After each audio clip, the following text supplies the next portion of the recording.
the one.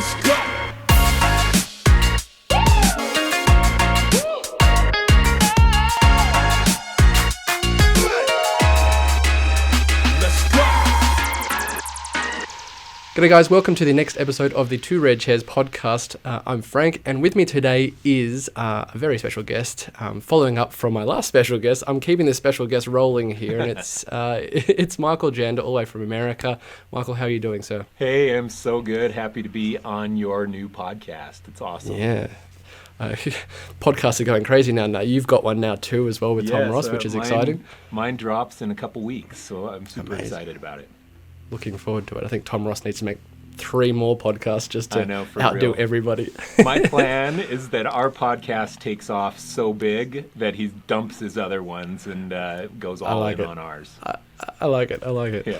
Now, I've got Michael on today to talk mainly about pricing because he's written a couple of books, but particularly it's this one here. It's The Psychology of Graphic Design Pricing, which I think is a handbook that every designer probably needs in their arsenal. I have it up on my bookshelf, along with his other book, Burn Your Portfolio. So massive plug for Michael's books here today. Thank you. So let's probably start why that book, for starters, let's say. So there's a chapter in Burn Your Portfolio called the Fixed Bid Pricing Dartboard.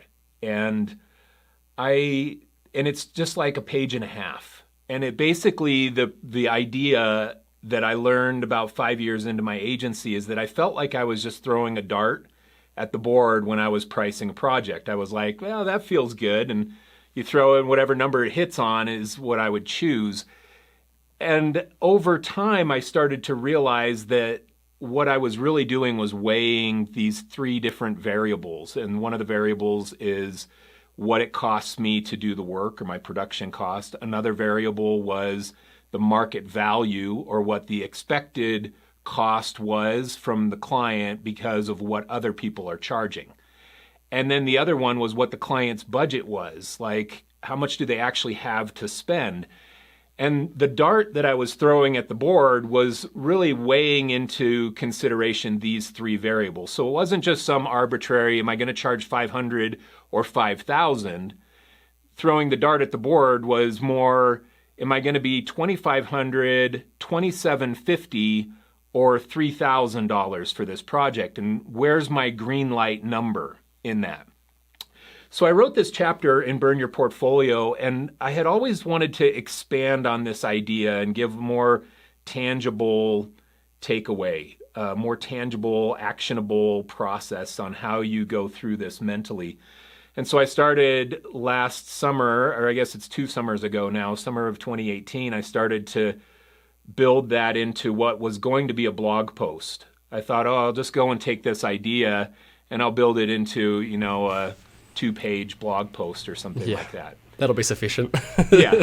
And as I started to pull the thread out, I started to find that, oh my gosh, there's so much to say to get people to how do you actually choose that number. I had to give 150 pages of understanding the numbers in the first place. And so that blog post became a 200-page book.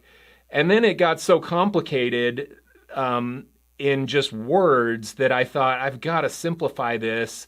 And so I started creating all these little worksheets for people to go through to just kind of step by step the process so that they can understand it. And so I tried to take very complex brain activity that happened in my head for, 10, 15 years and turn it into some worksheets and tangible definitions of terms that anybody can use to price their work.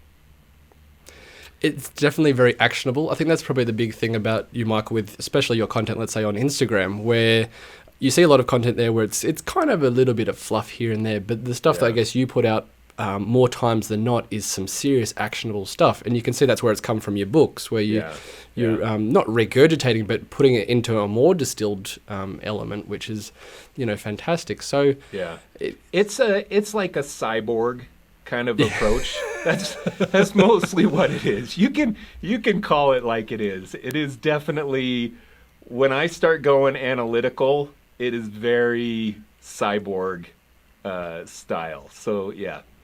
It's taking off though, and people love it, and that's I think Yeah. the best thing about it. So, and this is probably one thing that I see mainly when we're talking about pricing on like Facebook groups is the lack of kind of maybe confidence that a designer might have to price their work, and they're putting it out to their fellow peers, going, "How much should I charge for this job or for that job?" And there's just, I see it as one of the most common kind of questions. Is it the same for you? And how would you rephrase that to somebody to make sense in their own mind, to come to their own conclusion, rather than giving them saying it's $1,500? Yeah, so I get those questions a lot because people know that I talk about pricing and know that I've written this book. And so they'll message me and they'll say, how much should I charge for a logo? And I always message back with, I have no idea how much you should charge for a logo. I don't say it this way, but this is the tone that happens in my brain, not the tone that I actually write. The tone that I actually write is very nice and educational, but the tone in my brain is, I have no clue what you should charge for a logo because I don't know what country you're in. I don't know your level of experience. I don't know the sophistication of your client. I don't know your process. I don't understand your deliverables of what you actually give to the client in a logo design. I don't have any of the information that I need to have to be able to tell you how much you should charge for a logo, because there are a lot of variables that go into consideration. And it's not just you can charge $1,500 for a logo because your design work is good enough for $1,500. That's not true. Your design work might be good enough to charge $1,500 for a logo, but your client sophistication level only has a $200 budget for logos because they're a less sophisticated client in terms of their brand, their marketing budgets and things, the sophistication level of their company. And so you can't just ballpark numbers for people because you do have to weigh all of these different variables, and it's different for every single designer everywhere. Yeah, the context is key, and to even draw a parallel to even putting out your work out there and just saying, here's my logo, A or B, what do you think? And it's like, well, I need some more context really behind who this client is, what it's trying to achieve, and all these other different variables like you mentioned with pricing is that it's like, give me some context, man. If you're going to ask someone that question, you need to give me some guts to it. Yeah. Which I can only empathize with you in that situation. And a lot of people, I'll tell them, well, from a design standpoint, your logo is very nicely designed. That's what I can tell them. Hey, you're a good logo designer. You can design nice. But what will somebody pay you? I have no idea. But I can tell you definitively what you should charge if I can take somebody through the exercises that are in that book. If they understand their production cost, if they understand market value, if they understand the client budget, and then something else that I think would be fun to talk about here, if they understand their position that they're selling from. And I can expound on that a little bit more if we want to dump into that. We may as well. I mean, you've touched on it now. We can't just tease and then let go. I was going to tease it so that people stayed listening for the next 20 minutes. Stuff it, Michael. Let's go into it. All right, let's go into it right now. This is something that's been really rattling around in my brain for the last few months, and I haven't figured out, I'm close on how to articulate it, but I haven't dropped it into my own content yet. So here's a problem. That people will see written somewhere that so-and-so designer charges $10,000 for a logo or $20,000 for a logo. And then they look at that designer and they think in their head, well, I'm only charging $800 for a logo. I should be charging $10,000. And so they go and bid their next logo job at the $10,000 price, and only to lose or be laughed out of the room by their client, or the client to tell them, wait, you're way too expensive. We can get somebody much cheaper to do this. And so the problem is that people you have to sell from the position that the client is buying from. And I'll give you a couple of examples of this. A client who is price shopping, that their number one variable on why they are deciding who to use is based on price. And if I'm $600 and somebody else is $550, I'm going to lose that job because the client is buying from a position of price and I'm competing from a position of price. The next tier on why somebody buys is because of convenience or timeline, that they need this done by Friday, and if I can get it done by Thursday and the other competitor can't get it done until Monday, I'm going to win that project. So I'm competing from a level of convenience. The next tier up that somebody buys from is that they're looking for the best quality. And this is when you can start charging higher dollars, that they're looking for not just price and convenience. In fact, price and convenience become less important to somebody who is shopping for quality. And if they're shopping from quality, you can start raising your prices much higher than the people who are competing at price and convenience. So quality shopping, the client is looking at you and they're saying, okay, Frank is $5,000 and Mike is $5,500. But man, Mike is, and this is a bad example because I don't want to say I'm doing better work than you. You're an amazing designer. So I'll flip that. No. Mike is $5,000 and Frank is $5,500. But the client looks at your work and says, but Frank's quality is higher and I want the best quality. I'm going to choose Frank, even though Frank was more expensive than Mike, because the client is buying from a place of quality. Now, the final one, and this is the magic bullet right here, is that if the client is buying because of your reputation, then you can start charging way more, because they're buying you not just for quality, price, convenience, all those other lower end variables, but now the client is actually buying you because your name is Draplin, or your agency is Pentagram, or your name is Michael Beirut. You can start charging way more money, hundreds of thousands of dollars for the same workload that Frank is going to spend 2 days doing, and Michael Beirut is going to spend 2 days doing it, and the quality output is the same. You know, the level of design quality is the same, but Michael Beirut can charge $200,000 for his because they're buying his reputation, and Frank can only charge $2,000 because his reputation is lower.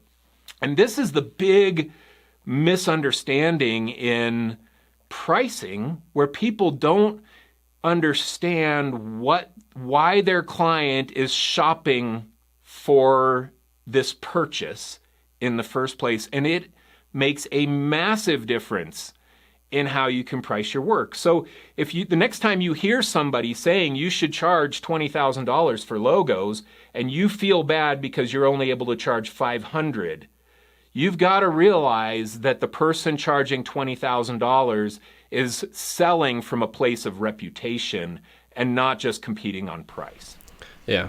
There's a quote I've seen, and I probably posted this once, I think, was if your client, I think it's a Seth Godin quote actually, if all your client is thinking about is price, then you've not given them something else to think about. Yeah. And I think that's kind of it. If you're not showing them anything else other than just say your work, because if your work is the exact same as someone that has that reputation, has that credibility, even if it's a referral from somebody that's trusted to them, you've got no real leg to stand on when you're competing with somebody that's, you might not even know them, but Yeah, absolutely. I mean, you have to try and figure out how to make this not an apples to apples comparison.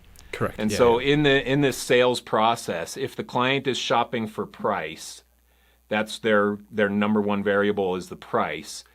And you go and you say, okay, yes, we can be $500 just like Joe down the street.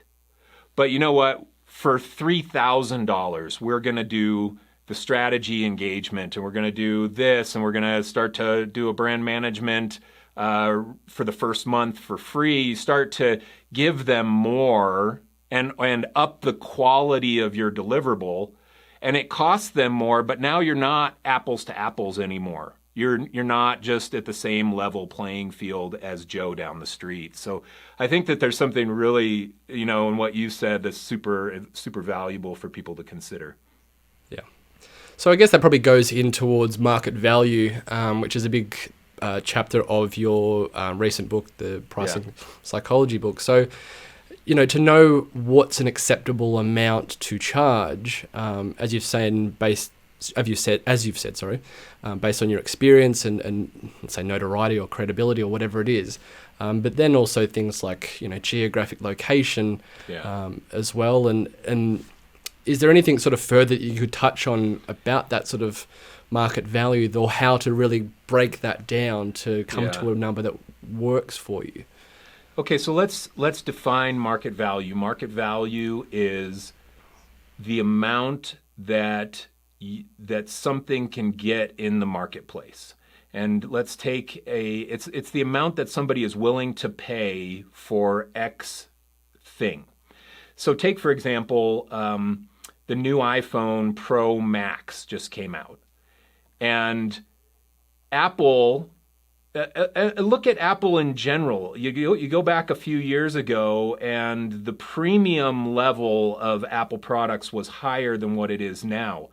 But competitors have entered into the marketplace with the Samsung phones and the Google phones and things, and they have pulled down the market value. So, Apple, you still pay a premium for Apple products, but they're pushing to the top of market value of what people are willing to spend. And it's not surprising that they're $679 and not $799, because they know that there's a certain threshold based on where the Samsung phones are priced and where the Google phones are priced, that they can be right there just above it and still have somebody buy theirs even at a premium level. And so this is just an example of market value. Another example that people understand is houses. The market value, the value of something is the amount that somebody is willing to pay for it, no more, no less.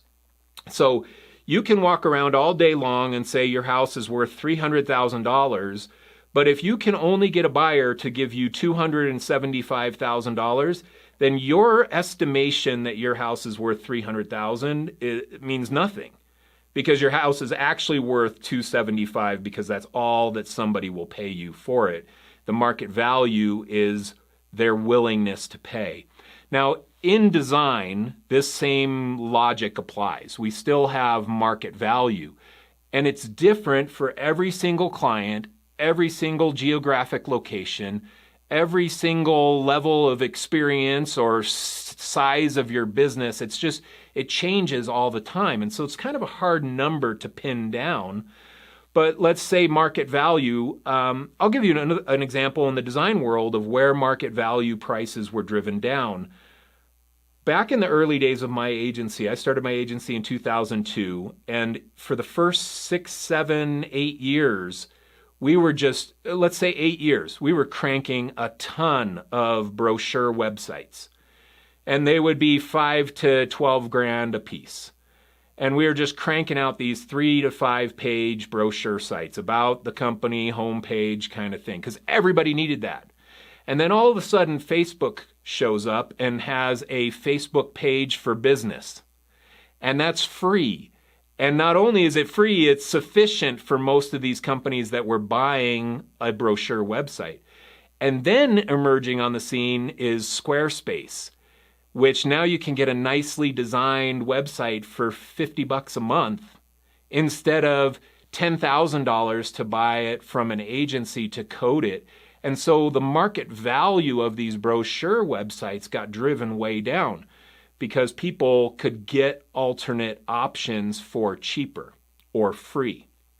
And so we started to lose these kind of brochure sites like that. They just started to disappear. Now, fortunately, at that time, my agency had grown and we were doing bigger enterprise level websites and things. So we had gotten to the top tier of $100,000, $300,000 websites that needed to be custom programmed and custom designed, and they had thousands of pages. And so we were able to survive this. But if that had hit, that market value drive down had hit 3 or 4 years earlier than it did, I don't know if my company would have survived it, because we were so positioned to do these kinds of brochure websites.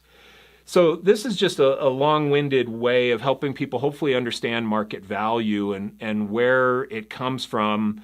Now, going back to what I was saying about it being different for every client, some clients are going to walk in with a $5,000 budget for a logo because in their mind, that's what they have to spend because they read some article somewhere or their friend told them somewhere that that's what it would cost. And other clients are going to come in with a $50 logo budget because somebody told them that that's the market value of a logo because they can get it on Fiverr for $50. If you want a logo, you can go buy a logo right now for $50. So the market value just varies from client to client, and you have to go into these client meetings and talk to the client and try to extract a bit of their level of sophistication to try and determine their perceived market value. Well, this was going to be my next question is how do you approach that conversation when it's that first conversation you generally have in person or over the phone and you are trying to draw out that budget, or is it that are you looking for that budget, and like what would be the best approach, I guess, is what I'm trying to say, for a designer that's really not confident on their own pricing, but they're trying to understand what that client is willing to pay or that they have. Okay, so let's say so we're kind of overlapping variables a little bit, and I did it too. Client budget and market value are two different things. The market value is the threshold that they expect from the marketplace. I do this. I go in to buy a new Blu-ray disc. Actually, I buy all digital movies, but even still, good example. Okay, I do it with digital movies. If a digital movie is on sale for $7.99, I usually don't buy it. I wait for these digital movies to be in the $4.99 special the for the week. The discount bucket. It is. And I just bought like 3 Amigos for $4.99 and I was so excited about it. It's such a great Three movie. Amigos. It's so great. God. But it was amazing. $4.99. Now, this is a bad example because I would have bought that one for $7.99. But you get the point. There's certain market value in my mind that there's a level that I am willing to pay. Yep. And I'm not going to go above it. And it's because of my expectation. And my expectation comes from the fact that I already own the 3 Amigos on DVD. And I actually have a ripped copy of it from my DVD that I can watch digitally, but it's not in my Apple TV interface. And so I will pay for If American copyright's watching this. For the hassle. It's my DVD. I do own it, and I only use it for myself. So I think I'm within the copyright limits there. It's all good. Anyway, the point is that there's market value based on what the expected price is. Now, how do you know what their expected price is? You need to have an understanding of what other people like you charge for this same type of work. So let's take Frank, for example. Frank's ability to charge for a logo needs to be dependent upon people who are solopreneurs working like he does as a solopreneur. They're seasoned, high-quality designers.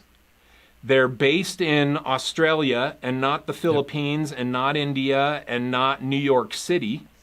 So you have, which city are you in? Are you in Sydney or Sydney. You're Brisbane? Yeah, Sydney, you're in Sydney. Sydney, yep. Yeah, so so he's got a price based on people like him in similar markets to Sydney, with similar level of experience, with similar quality of deliverable. Now, how does he know that number for a logo, since we're using that? How does Frank get that number? Well, the easiest way is to ask other people who are like you. Yep. Hey, Jacob Cass, what are you charging for logos these days? Because Jacob is... How much, Jacob? Come on. Jacob's a friend of yours, and he is. Jacob is in a very similar situation as you are.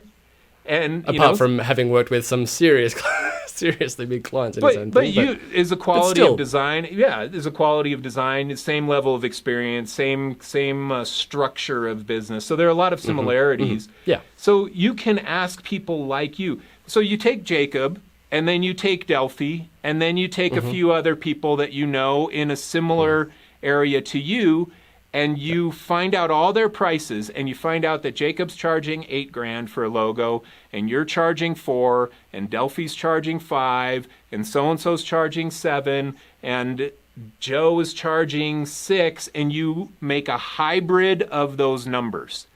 You take the high and the low, and you throw them out. This is like Algebra 101. You throw the high and the low out, and you... Maybe it's not even algebra. I don't even remember. I think it's your median or It's something like that. Math people. It's something like that.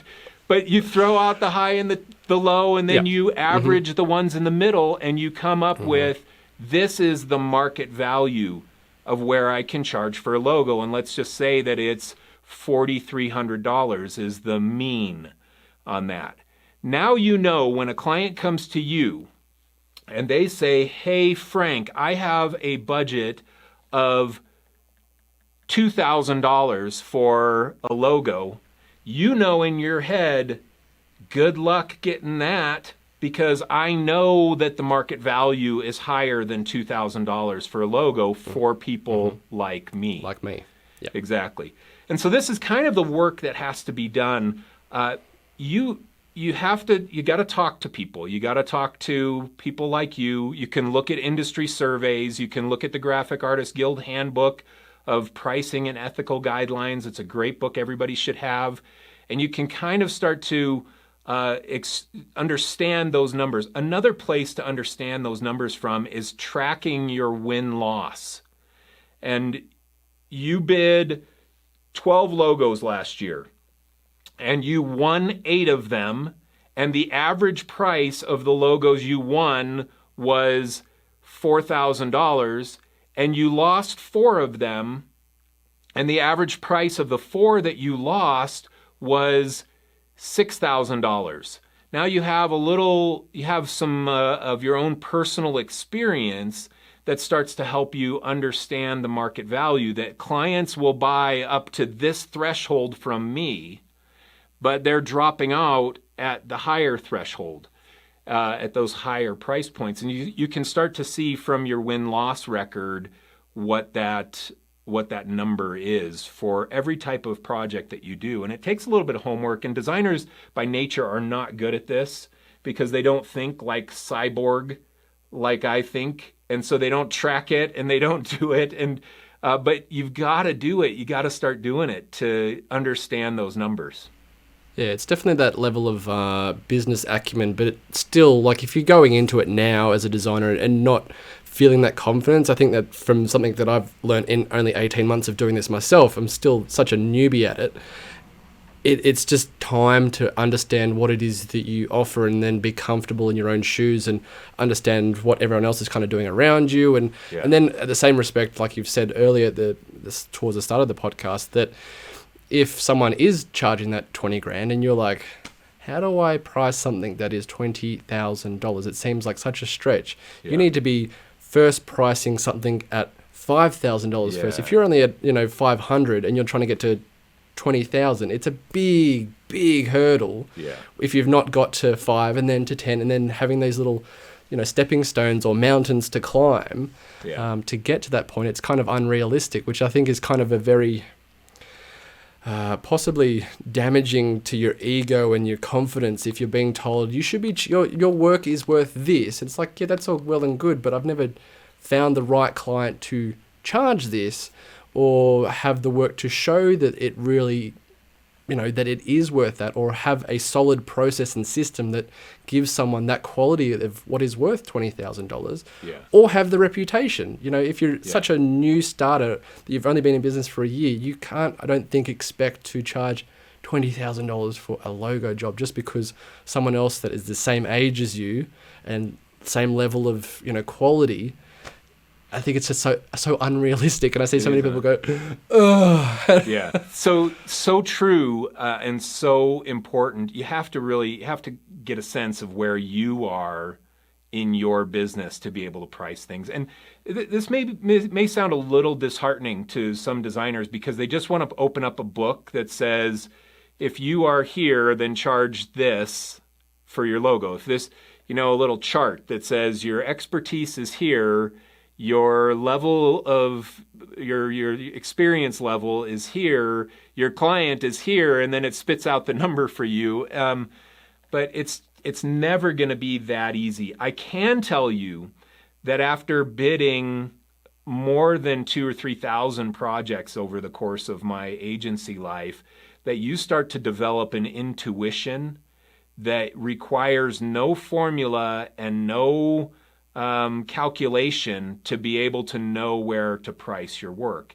It's just built over time. And I got there, I would have clients come in and I could talk with them for 5 minutes. I would know their budget just out of the intuition of having worked with so many clients just like them in the past.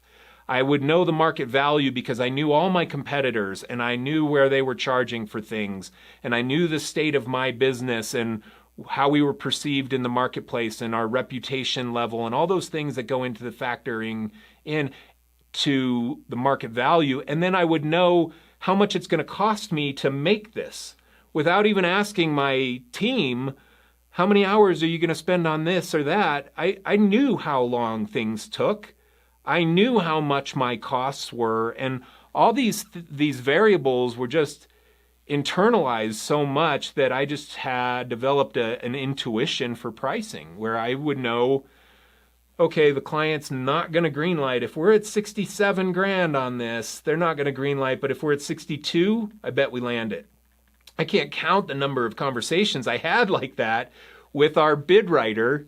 Shout out to Dan. But after I sold my agency, Dan was the bid writer at the agency I sold to, and we spent hours and hours together in conversations just like that. It was understanding the variables and then saying, I think it's going to be here. And he'd say, yep, I think that sounds right. Or, you know what, I feel like we got to bump that up a little bit. And we just have this little conversation and land on the price. And we had a great greenlight percentage. I mean, we're greenlighting 60, 70% of the projects. And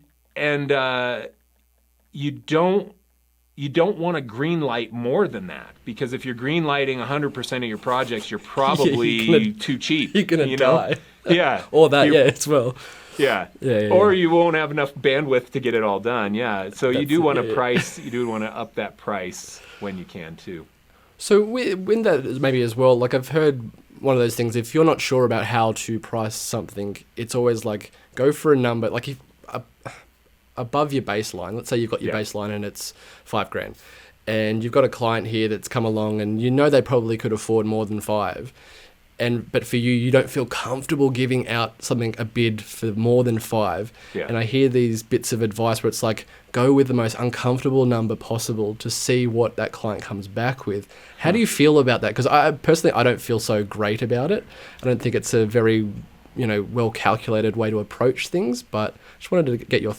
I don't like playing pricing games. I like to say, here's my price, and that's going to be my price. And if the client wants to have a lower price than my price, then we're going to adjust the scope.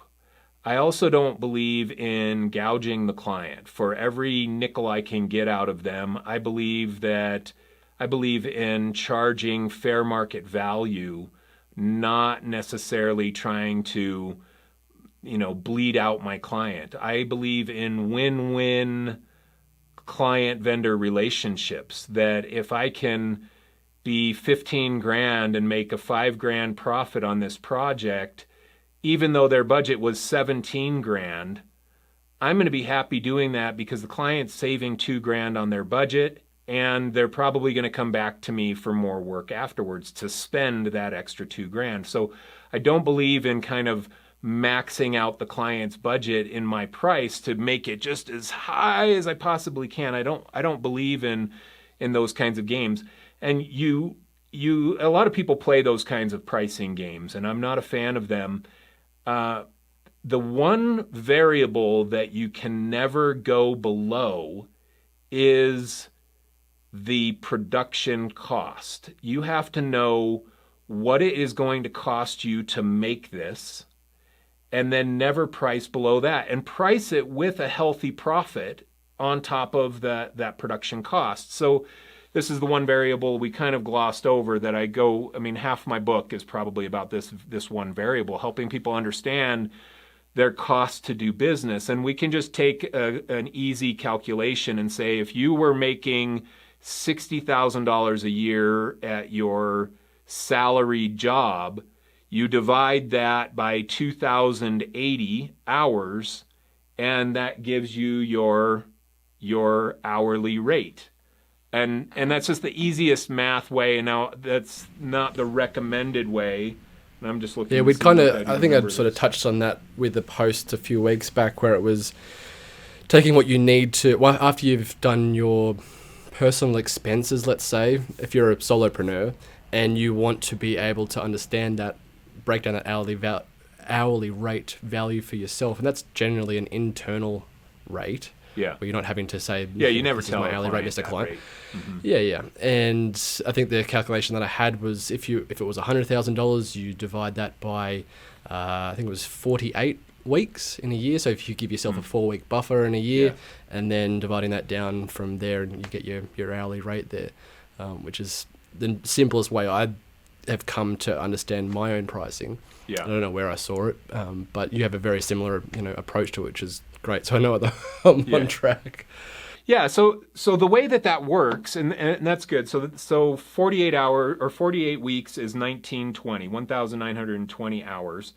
And so if you go and take $100,000 a year that you want to make and divide it by 1920, you get an hourly rate of $52. So you know that you have to charge $52 per hour. And the way to get your production cost is to look at it and say, okay, I'm going to do this logo for somebody, and I'm going to bid it based on me taking about 40 hours on this project, is roughly what I think it'll take. Maybe there's a little padding in there. And I'm going to multiply that by $52 per hour. And that's going to be my bottom break-even price, $2,000. I cannot go below $2,000 for this project and make my $100,000 a year salary.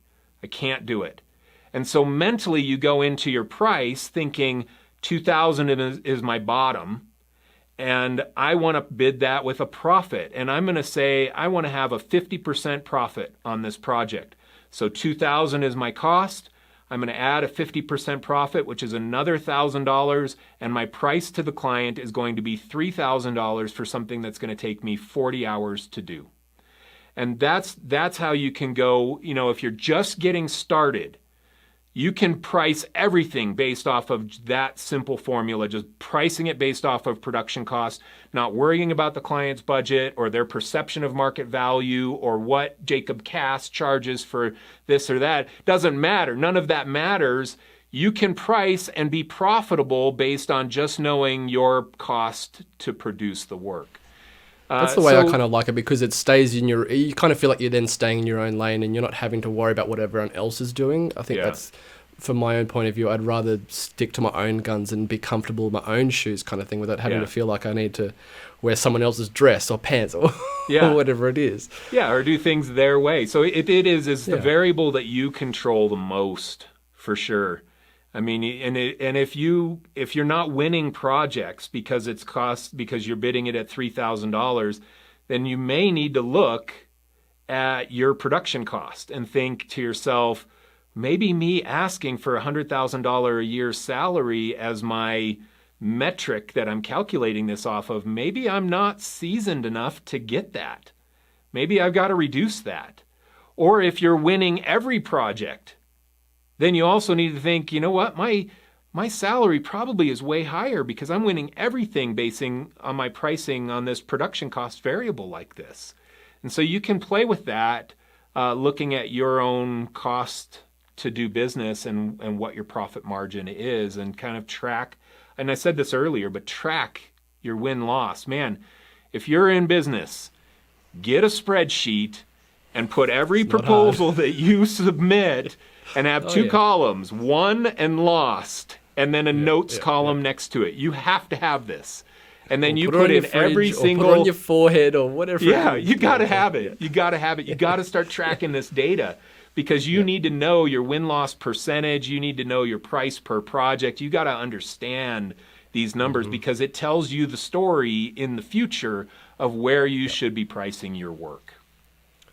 On the topic of that profit margin, let's say, to work out a profit margin, from your experience, has it been a general flat, I want 50% extra, or is it just based on the client and how you feel about what they'd be probably willing to pay above your production cost?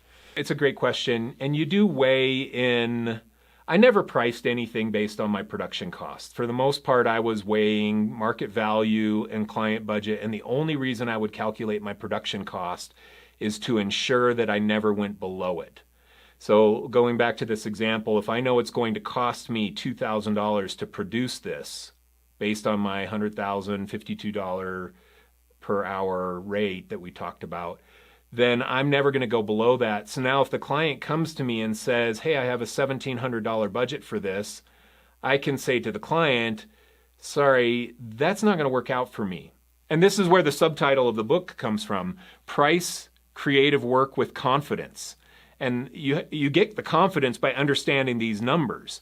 And a lot of creatives don't know this. They don't know the numbers, so they don't price it with confidence. They just throw the proposal over the fence and then go back to their bed and sit there and stress and hope that the client comes in with the green light. This is the life of the creative because they have no idea.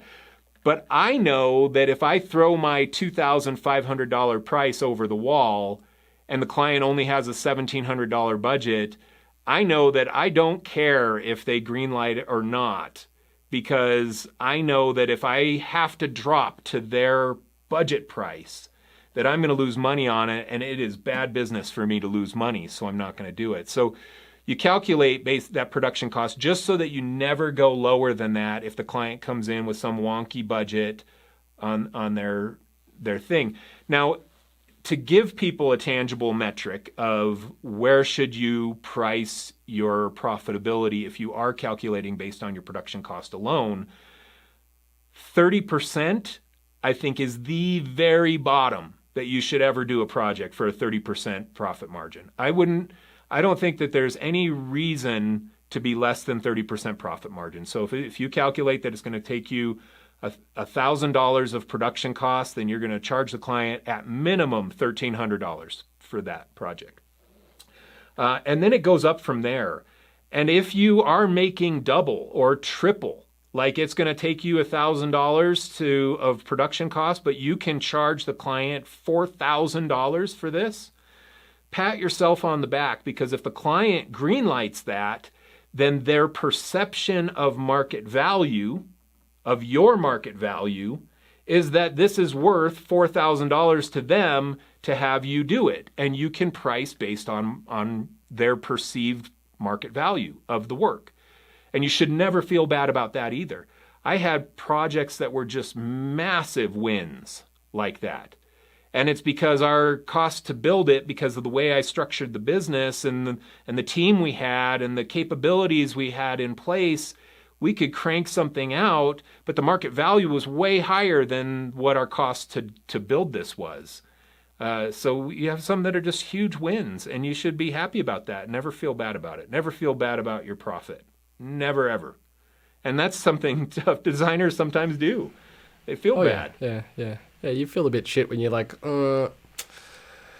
Anyway, yeah. To move on, there's a topic in your book as well about the psychology of pricing. And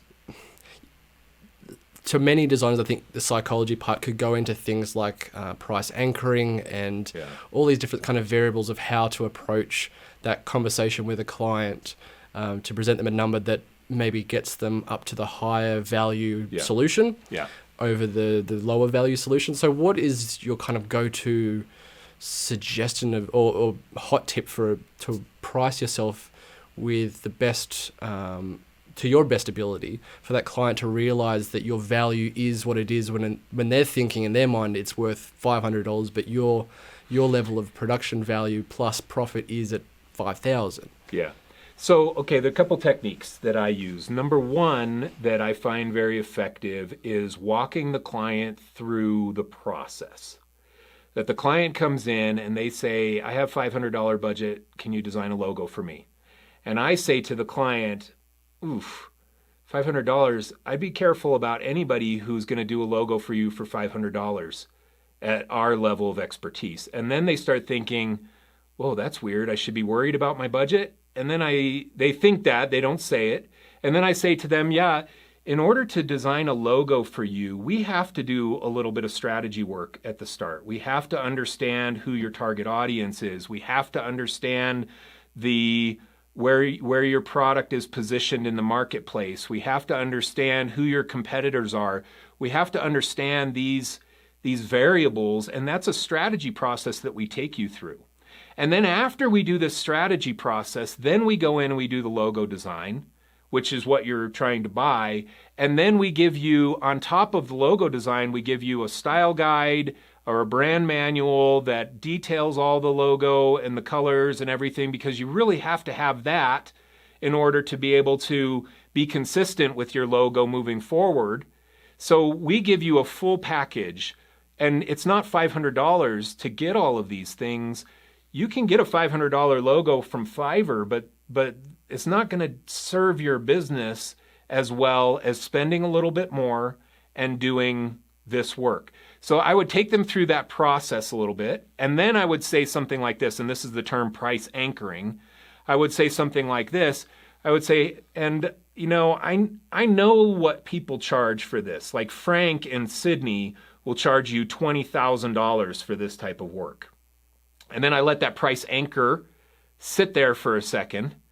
And I say, yeah, Frank is $20,000. And my other friend, Jacob, who's also in Sydney, he's $18,000 for this. And they do a similar scope of work. And so I kind of talk about the project a little bit more while this big price is floating around in their head. And then I can come in and say, and I know that our agency, we're a little bit smaller than them, and we haven't done as many high-end logos as Jacob, so we charge $5,000 for this same type of work. And now when you say $5,000 after dropping Jacob and Frank's price of $20 and $18, the client's thinking, wow, that is a lot cheaper.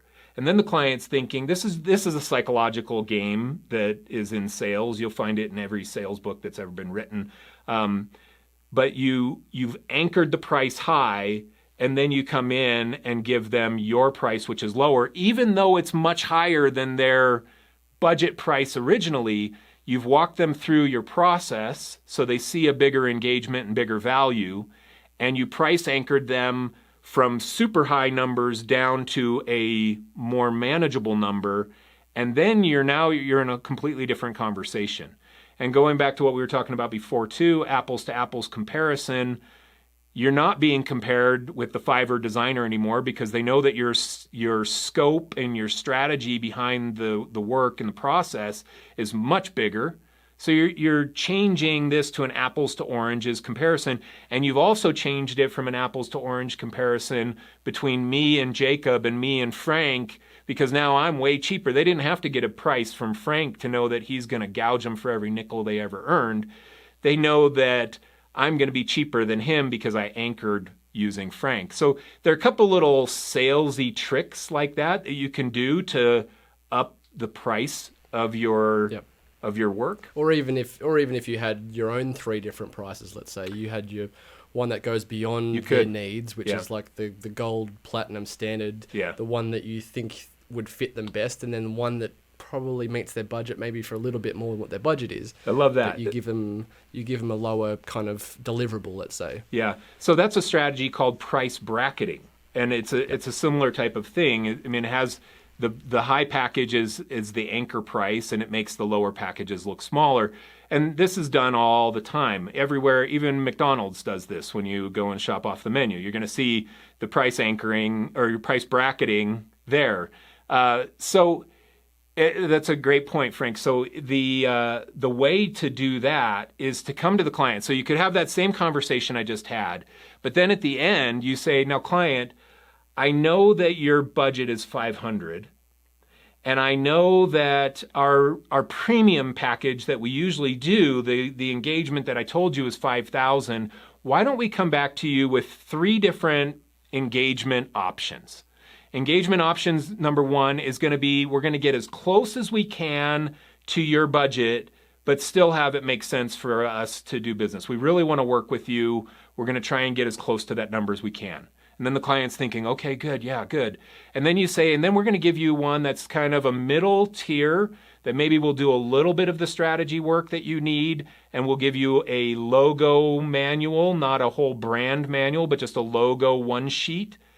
And then we'll give you the third package, which is the strategy and the style guide and all the things that we talked about. And we'll give you all 3 of those prices, and you can try and tailor whatever works for your business. So now the client says, okay, that's great. I would love that. That's perfect. And then you submit that proposal or present it to them. They sit on it for the next few days, and then they come back with you and choose the middle package because they don't want to look cheap at $600 for their logo, but they don't want to spend $5,000, so they decide to up their budget to $1,700 and get a little bit of strategy work. And it's super effective to do that approach with clients to start upping the price that you're charging to your customer. Yeah, it's like going on a date and you're there with your lady friend or male friend, and you're ordering the bottle of wine, and you've got the cheap Merlot, and then you've got the the expensive one, but then there's one in between. Yeah, it's just a little bit higher. That's so you don't look cheap. That's how you got married. That's how you got married. Yes. Yeah. Oh, that's amazing. Yeah.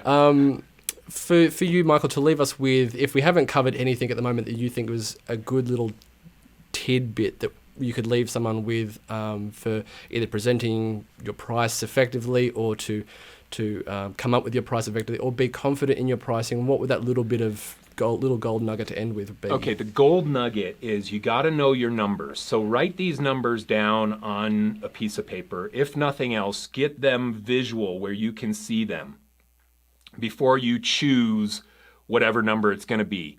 And create a spectrum. I take this in my book, but you create a spectrum. So my production cost is $2,000. I know that market value, because Frank charges $8,000 for this same thing and the client's budget is $4,000, and I'm going to create a spectrum of numbers in between those variables, and I'm going to choose one of those for this price. And you put it all visual where you can see it, and then you let it just settle inside of you for a bit. And you think to yourself things like, this is the conversation in your head that happens. You think, well, the client's budget's $4,000. I really need work, so I'm going to bid it at $3,750, so I come in a little under budget so that I beat out my competitors if they're charging $4,000, or so that the client thinks, ooh, that's a great deal. I'm going to come in a little under their budget. You do this kind of mental game, and you talk about those numbers that way in your head as you're kind of hemming and hawing about the thing. So that's golden tip number 1, and it'll help you let the numbers settle and choose the price that you feel most confident about. And golden tip number 2 is never, ever throw your price over the wall and hope that the client greenlights this project.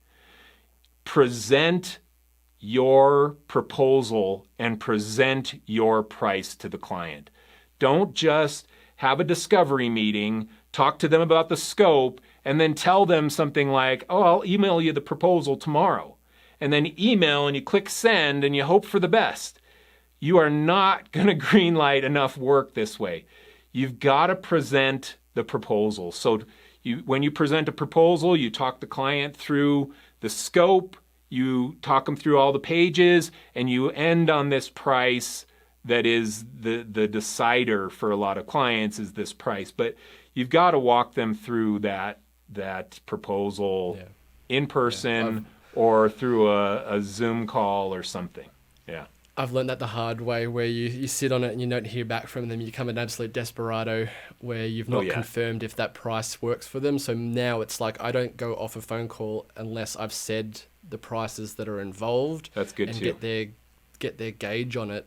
And if they want a proposal, I'll be just like, you're going to get an email back with exactly what I've just said here. That's it. I'm going to give you a full 40-page proposal like I used to bloody do. Yeah. And just be, if you're good with that now, you're going to be good with it tomorrow. If you're not going to be good with it, then we don't do business, and that's totally fine. I'll move on. Yeah. But I think that's thank you very much for the second nugget, Yeah. which was, I was only asking for one, but hey, thank you. I got like 20 more, but the podcast needs to end. Exactly. Yeah. So thank you so much, Michael. To grab his books, I'm going to show them up here. If you're watching this on YouTube or IGTV, it's the Psychology of Graphic Design Pricing and Burn Your Portfolio, which is the first book I bought from Michael, and it's fantastic if you're looking to get into the industry or into your own business especially. So thank you so much, Michael, for coming on. Where can people find you online?